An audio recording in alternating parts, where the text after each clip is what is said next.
नमस्कार।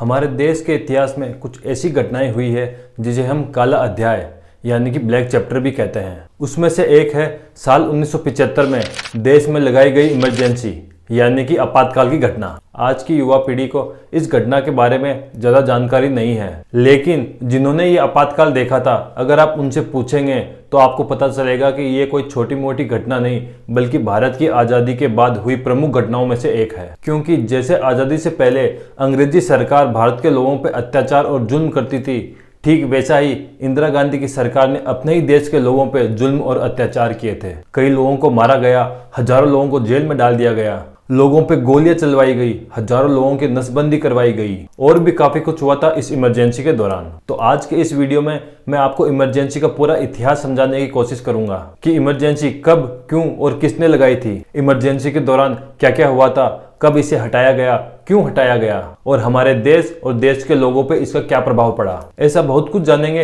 इस घटना के बारे में, तो आप इस वीडियो को पूरा देखिएगा।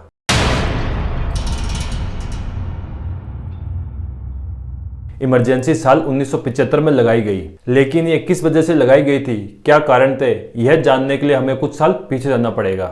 बात है साल 1971 की, जब देश में लोकसभा के चुनाव हुए थे, जिसमें उत्तर प्रदेश की रायबरेली सीट से इंदिरा गांधी चुनाव लड़ रही थी और उनके सामने थे राज नारायण।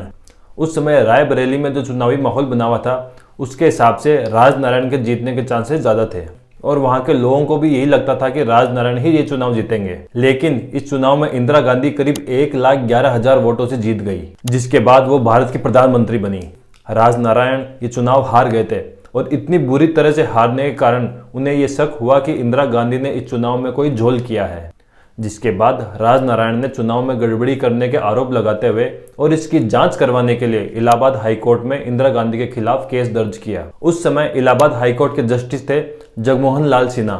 उन्होंने इस केस की जांच शुरू करवा दी। इस केस के अलावा उस समय इंदिरा गांधी और न्यायपालिका के बीच कुछ समय से काफी अनबन चल रही थी। दरअसल पूर्व प्रधानमंत्री लाल बहादुर शास्त्री की रहस्यमयी मृत्यु के बाद से ही प्रधानमंत्री और न्यायपालिका के बीच ये अनबन शुरू हुई। शास्त्री जी भारत के दूसरे प्रधानमंत्री थे और उनकी मृत्यु कैसे हुई इसके बारे में आज तक किसी को नहीं पता। यह आज भी एक रहस्य बना हुआ है। अगर आप चाहते हैं कि मैं शास्त्री जी की मृत्यु पे एक डिटेल वीडियो बनाऊं तो मुझे कमेंट बॉक्स में लिख के जरूर बताएं। भारत के प्रधानमंत्री की इस तरह से रहस्यमय मृत्यु हो जाना अपने आप में काफी बड़ी घटना थी और इस घटना के बाद इंदिरा गांधी और हमारे देश का न्याय तंत्र आमने सामने हो गया और उसके बाद और भी कई फेमस केस हुए थे, जिनमें Golaknath case, Keshavananda Bharati case, Minerva mineral case भी शामिल है। और ये सारे केस संविधान में संशोधन को लेकर के हुए थे, यानी कि हमारे संविधान में नए कायदे कानून बनाना या पुराने कायदे कानूनों में फेरबदल करना, इन वजह से ही ये सारे केस हुए थे, जिस कारण से भारत की प्रधानमंत्री इंदिरा गांधी और भारत की जुडिशरी यानी कि न्याय तंत्र के बीच अनबन बढ़ती ही जा रही थी। 1971 के लोकसभा इलेक्शन में कांग्रेस ने गरीबी हटाओ का नारा दिया था और वे चुनाव जीत भी गए थे और इसी साल भारत का पाकिस्तान के साथ युद्ध भी हुआ, जिसके बाद अमेरिका ने भारत पे कई तरह के प्रतिबंध और पाबंदियां लगा दी थी। तो उसका असर ये हुआ कि देश में महंगाई बढ़ने लगी। अब कांग्रेस ने तो चुनाव में गरीबी हटाओ का नारा दिया था, लेकिन हो रहा था उसका उल्टा। महंगाई बढ़ने के कारण देश में गरीबी बढ़ती जा रही थी, लोग बेरोजगार हो रहे थे, खाने पीने की चीजों की कमी हो रही थी और जिसमें सबसे ज्यादा हालत बिहार राज्य की खराब थी, जिस वजह से साल 1974 में बिहार के छात्रों ने महंगाई और भ्रष्टाचार को खत्म करने और रोजगार देने के लिए एक छात्र आंदोलन शुरू किया। इस आंदोलन में उस समय लालू प्रसाद यादव, नीतीश कुमार जैसे आज के कई बड़े नेता शामिल हुए थे। धीरे धीरे ये आंदोलन बड़ा होने लगा और उस समय जयप्रकाश नारायण, जिन्हें हम जेपी नारायण के नाम से भी जानते हैं, वो बिहार में समाज सेवा का काम कर रहे थे। जेपी नारायण एक स्वतंत्रता सेनानी थे जिन्होंने भारत की आज़ादी की लड़ाई में एक बड़ी भूमिका निभाई थी, लेकिन आज़ादी के बाद ये राजनीति से दूर हो गए और एक अपना साधारण जीवन जीते हुए समाज सेवा में लग गए। क्योंकि उस समय जेपी नारायण का नाम काफ़ी बड़ा था और लोग उनका काफ़ी सम्मान करते थे, इसलिए छात्रों ने जेपी नारायण को उनके आंदोलन में शामिल होने का न्योता भेजा। उस समय जेपी नारायण भी सरकार के रवैये से काफ़ी परेशान थे। बिहार की हालत खराब होती जा रही थी और सरकार हाथ पे हाथ धरे हुए बैठी थी, इसलिए जेपी नारायण ने उस छात्र आंदोलन का नेतृत्व किया और इसके साथ ही कुछ शर्तें रखी, जैसे कि इस आंदोलन को धीरे धीरे हम पूरे देश में फैलाएंगे और किसी भी तरह की हिंसा नहीं करेंगे। जेपी नारायण के आने के बाद इस आंदोलन में लाखों लोग जुड़ने लगे। उन्होंने बहुत कोशिश की कि बिहार की कांग्रेस सरकार इस्तीफा दे दे, लेकिन ऐसा हो नहीं पाया। इस आंदोलन को टोटल रिवॉल्यूशन और जेपी आंदोलन भी कहते हैं। इस आंदोलन को देख करके बिहार में एक और आंदोलन शुरू हुआ, जिसे रेलवे के कर्मचारी और अधिकारियों ने मिलकर शुरू किया और उनका नेतृत्व कर रहे थे जॉर्ज फर्नांडीज। इस आंदोलन को नाम दिया गया बिहार रेलवे आंदोलन। और इसी साल 1974 में ही गुजरात में ही एक ऐसा आंदोलन शुरू हुआ जिसका नाम था नवनिर्माण आंदोलन। इस आंदोलन का नेतृत्व कर रहे थे मोरारजी देसाई, जिस कारण गुजरात में इंदिरा गांधी की सरकार को इस्तीफा देना पड़ा और फिर साल 1975 में दोबारा इलेक्शन हुए जिसमें इंदिरा गांधी की सरकार हार गई। और उसी समय इलाहाबाद हाई कोर्ट का फैसला आता है। जैसा कि इस वीडियो में मैंने शुरुआत में बताया था कि रायबरेली के चुनाव में हुई गड़बड़ी की जांच करवाने के लिए राजनारायण ने इंदिरा गांधी पे केस किया हुआ था, जिसकी जांच जस्टिस जगमोहन सिन्हा कर रहे थे। उन्होंने 12 जून 1975 को अपना फैसला सुनाया। उन्होंने फैसले में बताया कि उनमें रायबरेली के चुनावों में इंदिरा गांधी ने गलत तरीके से चुनाव प्रचार किया। सरकारी कर्मचारियों और सरकारी तंत्र को यूज करके इंदिरा गांधी ने ये चुनाव जीता था और इसी तरह के कई आरोप लगे थे उन पर, जिस कारण लोकसभा के सदस्य के पद से इंदिरा गांधी को हटा दिया गया और अगले 6 साल तक चुनाव लड़ने पर रोक लगा दी गई। कहा जाता है कि फैसला सुनाने से पहले जस्टिस जगमोहन सिन्हा पर इंदिरा गांधी के पक्ष में फैसला सुनाने का दबाव बनाया गया, लेकिन वो किसी के दबाव में नहीं आए और एक निष्पक्ष फैसला सुनाया। अब 6 साल तक चुनाव लड़ने पर लगी रोक की वजह से इंदिरा गांधी का राजनीतिक करियर खत्म होने वाला था, क्योंकि अगले साल 1976 में ही दोबारा से लोकसभा के चुनाव होने वाले थे। अब हाईकोर्ट के इस फैसले के बाद 24 जून के दिन सभी विपक्षी दल और जयप्रकाश नारायण ने हजारों लोगों के साथ दिल्ली के रामलीला मैदान में प्रदर्शन शुरू किए और इंदिरा गांधी के इस्तीफे की मांग करने लगे। लेकिन ऐसा हो उससे पहले ही इंदिरा गांधी ने 25 जून 1975 को इमरजेंसी यानी कि आपातकाल लगा दिया। अब अगर बात करें हमारे संविधान की, तो संविधान में 3 वजहों से देश में आपातकाल यानी कि इमरजेंसी लगाई जा सकती है। हम इसके डिटेल में नहीं जाएंगे, फिर भी मैं आपको थोड़ा बहुत इसका आइडिया दे देता हूँ। पहली वजह है नेशनल इमरजेंसी, यानी कि भारत का किसी के साथ युद्ध हो गया हो, या कोई बाहरी ताकतें या कोई ग्रुप भारत पे हमला कर देता हो, या फिर कोई भारत के ही लोग भारत में हमला कर देते हो, या जैसे कि इंडिया और पाकिस्तान का युद्ध चल रहा हो, या पाकिस्तान या चाइना इंडिया पे हमला करने की तैयारी कर रहे हो, या कोई देश के लोग जैसे कि नक्सलवाद वो अगर देश पे हमले की योजना बना रहे हो या हमला कर दिया हो, तो ये नेशनल इमरजेंसी में आता है। इससे पहले 1962 से लेकर के 1968 तक जब भारत का चाइना और पाकिस्तान से युद्ध हुआ तब भी नेशनल इमरजेंसी लगाई गई थी, और 1971 में भी जब भारत पाकिस्तान का दोबारा युद्ध हुआ तब भी नेशनल इमरजेंसी लगाई गई थी। दूसरा है स्टेट इमरजेंसी यानी कि राज्य आपातकाल। अगर कोई राज्य सरकार केंद्र सरकार के खिलाफ हो जाए या कोई राज्य सरकार केंद्र सरकार के निर्देशों का पालन नहीं करे तो वहां पर स्टेट इमरजेंसी लगाई जा सकती है। जैसे कि जब गुजरात में नवनिर्माण आंदोलन हुआ और उसके बाद कांग्रेस की सरकार गिर गई तब गुजरात पर स्टेट इमरजेंसी लगा दी गई, यानी कि तब वहां पर प्रेसिडेंट रूल लग गया था, जिसे हम राष्ट्रपति शासन भी कहते हैं। और तीसरा है फाइनेंशियल इमरजेंसी यानी कि वित्तीय आपातकाल।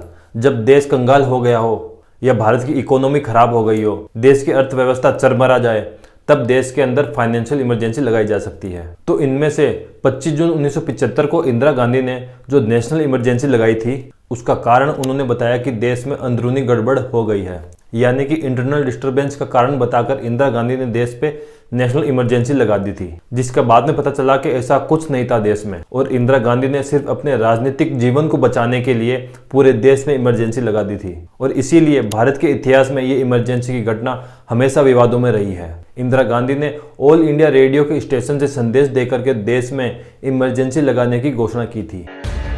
भाइयों और बहनों, राष्ट्रपति जी ने आपातकाल की घोषणा की है।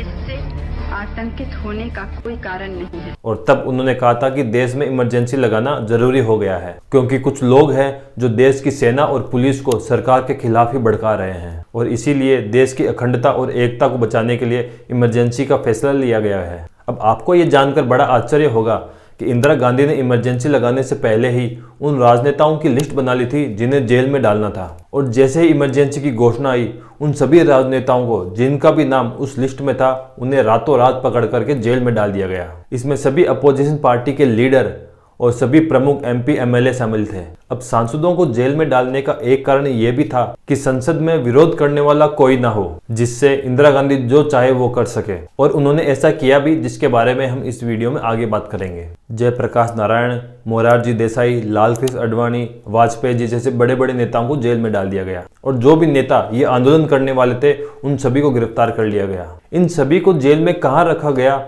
इसके बारे में सरकार के अलावा किसी को नहीं पता था। यहाँ तक कि उनके परिवार वालों को भी इसके बारे में नहीं बताया गया। जेल में डालने के अगले 2 महीने तक इन सभी को किसी से भी मिलने नहीं दिया गया। इन सभी बड़े नेताओं को अकेले रखना, इन्हें परेशान करना, बीमार होने पर इनका इलाज नहीं करवाना और इन्हें रात में कोठरी में बंद कर देना जैसे हजारों उदाहरण सामने आए थे। इमरजेंसी लगने के 7 दिन के अंदर ही करीब 15,000 लोगों को जेल में डाल दिया गया। अगर आपने काला पानी की सजा के बारे में सुना है तो आपको पता होगा कि वहां पे कैदियों को किस तरह से रखा जाता था।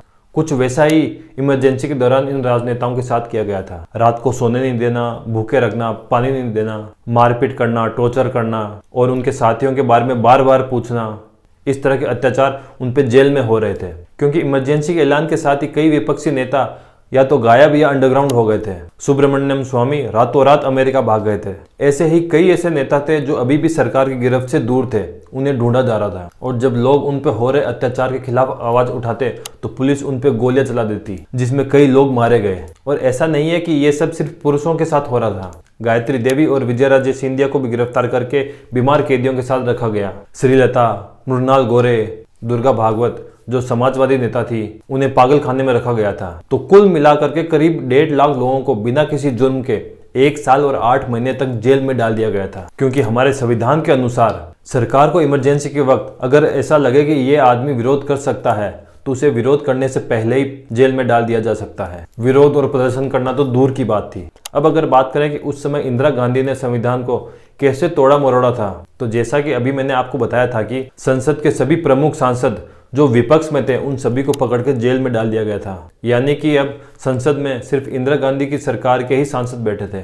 अब क्योंकि सबसे पहले इंदिरा गांधी को इलाहाबाद हाईकोर्ट के फैसले को बदलना था। राजनारायण केस तो आपको याद होगा, जिसके बारे में हमने इस वीडियो की शुरुआत में बात करी थी। तो इस केस के कारण इंदिरा गांधी को लोकसभा के सदस्य हटा दिया गया था और अगले 6 साल तक इलेक्शन लड़ने पर रोक लगा दी गई थी। तो इंदिरा गांधी ने इलाहाबाद हाईकोर्ट के इस फैसले को बदल दिया। भारत के संविधान में ये कानून लाने की कोशिश की गई थी कि भारत के राष्ट्रपति, उपराष्ट्रपति, प्रधानमंत्री और लोकसभा के अध्यक्ष पर जीवन भर किसी भी अपराध के खिलाफ कोई भी मुकदमा दर्ज नहीं किया जा सकता। इस कानून को राज्यसभा ने तो पास कर दिया था, लेकिन लोकसभा में इसे पेश नहीं किया गया था क्योंकि सुप्रीम कोर्ट ने इस पर रोक लगा दी थी। इंदिरा गांधी की सरकार ने संविधान में फेरबदल करके कानून की नजर में सबको बराबरी, जीवन और संपत्ति की सुरक्षा की गारंटी और गिरफ्तारी को अदालत के सामने पेश करने के अधिकार पर रोक लगा दी थी। और साथ ही प्रकाशन, आंदोलन और सभा करने की आजादी भी लोगों से छीन ली गई। इसके अलावा रासुका एक्ट को भी लागू कर दिया गया था, जिसके तहत जिन लोगों को जेल में डाला गया था वे लोग उन्हें जेल में क्यों डाला गया है ये नहीं जान सकते थे। इसके बारे में वो सरकार से सवाल नहीं पूछ सकते थे। और इस रासुका एक्ट में भी फेरबदल करने की खूब कोशिश की थी इंदिरा गांधी की सरकार ने। जैसे जो राजनेता जेल में है वो कोर्ट में अपील नहीं कर सकते थे, उनका ये अधिकार छीन लिया गया था। और इन लोगों की जानकारी कोर्ट या किसी और को भी देना अपराध बना दिया गया था। यानी कि अगर आपको पता है कि जयप्रकाश नारायण को किस जेल में रखा गया है और ये बात आप अगर किसी को बताते भी हो तो आपको भी पकड़ के जेल में डाल दिया जाएगा। तो ऐसा बहुत कुछ किया था इंदिरा गांधी और उनकी सरकार ने। इन्होंने संविधान को तोड़ने मरोड़ने की पूरी कोशिश की थी, जिससे इमरजेंसी के दौरान इंदिरा गांधी की सरकार को काफी फायदा भी हुआ था। अब अगर बात करें कि इमरजेंसी के दौरान मीडिया वालों की क्या हालत थी, तो जो न्यूज़पेपर छापने का काम करते थे उन सभी के कारखानों की बिजली काट दी गई थी, ताकि इमरजेंसी लगने के बाद किन किन राजनेताओं को गिरफ्तार किया गया है उनकी खबर आम लोगों तक नहीं पहुंच सके। और बाकी सभी बड़े अखबारों पर सेंसर बिठा दिया गया था, यानी कि अखबार में कौन सी खबर छापनी है और कौन सी नहीं ये सरकार ही डिसाइड करती थी। मतलब कि इंदिरा गांधी जो चाहती थी वही अखबार में छपता था, इसके अलावा कुछ भी नहीं। और यदि कोई पत्रकार या संपादक सही खबर छापता था तो उसे गिरफ्तार कर लिया गया था। साल 1977 में इमरजेंसी पर एक मूवी बनी थी जिसे सरकार ने बैन कर दिया था और इस मूवी के सारे प्रिंट्स पुलिस वालों ने जला दिए थे। एक और मूवी थी आंधी, जो इंदिरा गांधी पे ही बनाई गई थी, इस पे भी सरकार ने बैन लगा दिया। इसके अलावा बॉलीवुड के कई लोगों पर प्रेशर बनाया गया कि वो सरकार को अच्छा दिखाने की कोशिश करें, वरना जेल में डाल दिए जाओगे। यहाँ तक कि किशोर कुमार पे भी दबाव बनाया गया कि कांग्रेस की मुंबई में होने वाली रैली में सरकार के फेवर में गीत गाए, लेकिन उन्होंने मना कर दिया। जिसकी वजह से उनके गानों पर ऑल इंडिया रेडियो और दूरदर्शन पर अनऑफिशियल बैन लगा दिया। तो इस तरह टीवी, मीडिया और अखबारों पर काफी दबाव डाला गया। अब बात करते हैं कि उस समय इंदिरा गांधी की सरकार ने किस तरह से लोगों को बेवकूफ बनाया, उन्हें कंफ्यूज किया। तो उस समय सरकार ने मजदूरों के अधिकारों को कम कर दिया था और इमरजेंसी का सबसे बड़ा फायदा देश के उस समय के बड़े इंडस्ट्रियलिस्ट और बिजनेसमैनों ने उठाया था। मजदूरों का मिनिमम बोनस जो इमरजेंसी से पहले 8.33% था, लेकिन इमरजेंसी के बाद इसे घटा करके 4% कर दिया गया। बड़ी बड़ी प्राइवेट कंपनीज पर टैक्स कम किया गया, इंपोर्ट्स में रिबेट दी गई। एमएनसी कंपनीज को रिक्वेस्ट की गई कि वो इंडिया में आए और इंडिया में इन्वेस्ट करे, क्योंकि अब इंडिया में मजदूरी सस्ती हो गई थी। इसलिए कई जगहों पर मजदूरों ने हड़ताल की, लेकिन पुलिस वालों ने इन्हें मार मार के भगा दिया। ऐसा ही बंगाल में हड़ताल करने पर करीब 16,000 मजदूरों को एक साथ जेल में डाल दिया गया और सरकार ने नागरिकों के अधिकारों का हनन करने के सभी तौर तरीके अपनाए थे। इंदिरा गांधी के इस शासन में नागरिकों के साथ जो दुर्व्यवहार, अत्याचार और अन्याय हुआ था, उसकी रक्षा करने वाले वकीलों को भी परेशान किया गया। करीब 42 वकील जिन्होंने सरकार का विरोध किया, उन सभी को सस्पेंड कर दिया गया। और जो सबसे बुरा हुआ था इस इमरजेंसी के दौरान, वो था नसबंदी। आबादी को कंट्रोल करने के लिए सरकार ने जबरदस्ती कई पुरुषों की नसबंदी करना शुरू कर दिया था। उस समय नसबंदी का विरोध करने वालों पर लाठियां और गोलियां चलाई गई और कई लोगों को जेल में डाल दिया गया। साथ ही सरकार लोगों को लालच देकर के उनका यूज करने लगी, जैसे कि जो लोग दूसरे लोगों की नसबंदी करवाने में सरकार की मदद करेंगे, सरकार उन्हें जमीन देगी। इसलिए कई लोग जमीन के लालच में आकर के भोले भाले लोगों को बहला फुसला करके उनकी नसबंदी करवाने लगे। यहाँ तक कि बुजुर्ग लोगों के साथ भी ऐसा किया गया था। और इस नसबंदी अभियान का नेतृत्व कौन कर रहा था? संजय गांधी। देखो, आबादी कंट्रोल करना ये आइडिया अच्छा तो था, लेकिन तरीका बहुत गलत था। बाद में इस पे भी एक मूवी बनी थी और इसे भी सरकार ने बैन कर दिया था, ताकि लोगों को हकीकत पता ना चले। ऐसे अनगिनत काम सरकार ने इमरजेंसी के दौरान किए थे। कुल मिलाकर के अंग्रेजी सरकार भारत के लोगों के साथ जैसा करती थी आज़ादी से पहले, कुछ वैसा ही इंदिरा गांधी की सरकार ने इमरजेंसी के दौरान किया था अपने लोगों के साथ ही। तो इसके बाद भारत में जितने भी विपक्षी दल थे, सभी आपस में मिल गए और एक गठबंधन बना लिया, ताकि अगले इलेक्शन में इंदिरा गांधी की सरकार को हरा सके। और इस ग्रुप को नाम दिया गया जनता पार्टी। और करीब 20 महीने बाद, यानी कि मार्च 1977 में इमरजेंसी को हटा दिया गया और देश में इलेक्शन हुए, जिसमें इंदिरा गांधी की सरकार हार गई और जनता पार्टी जीत गई, जिसके नेता थे मोरारजी देसाई, जिन्होंने गुजरात में नवनिर्माण आंदोलन का नेतृत्व किया था। तो 1977 में वो भारत के नए प्रधानमंत्री बने। मोरारजी देसाई ने सत्ता में आते ही शाह कमीशन का गठन किया, जिसका मतलब होता है कि इमरजेंसी के दौरान जो अत्याचार, अन्याय और मानवीय अधिकारों का हनन किया गया, उसकी जांच की जाए। इमरजेंसी क्यों लगाई गई, उसके क्या कारण थे और उसके क्या परिणाम हुए। इमरजेंसी के दौरान जो कानून और अधिकारों को बनाया गया, संसद में पास किए गए, क्या वो सही थे या गलत थे, इन सभी चीजों की जांच का काम शाह कमीशन को सौंपा गया था। और कुछ समय बाद जब शाह कमीशन की रिपोर्ट आई, तो पता चला कि इंदिरा गांधी की सरकार के द्वारा लगाई इमरजेंसी को लगाने का कोई भी ठोस कारण नहीं था। सिर्फ अपने राजनीतिक फायदे के लिए इमरजेंसी लगाई गई थी। इस कारण इंदिरा गांधी की सरकार पे कई केसेस हुए थे, लेकिन जब तक इन केसेस पे कार्रवाई होती, उससे पहले ही मोरारजी देसाई की सरकार गिर गई। यानी कि जनता पार्टी का गठबंधन टूट गया और सरकार गिर गई और इंदिरा गांधी की सरकार वापस आ गई, जिन्होंने सत्ता में आते ही इमरजेंसी के पूरे मामले को रफा दफा कर दिया। तो ये इतिहास था भारत में जो इमरजेंसी लगी थी उसका। उम्मीद है आपको ये वीडियो और ये जानकारी पसंद आई होगी। तो इस वीडियो को लाइक और शेयर जरूर करें। आपको ये वीडियो कैसा लगा मुझे कमेंट बॉक्स में लिख के जरूर बताएं। जल्दी मिलते हैं अगले वीडियो में किसी नई टॉपिक के साथ। तब तक के लिए धन्यवाद। जय हिंद।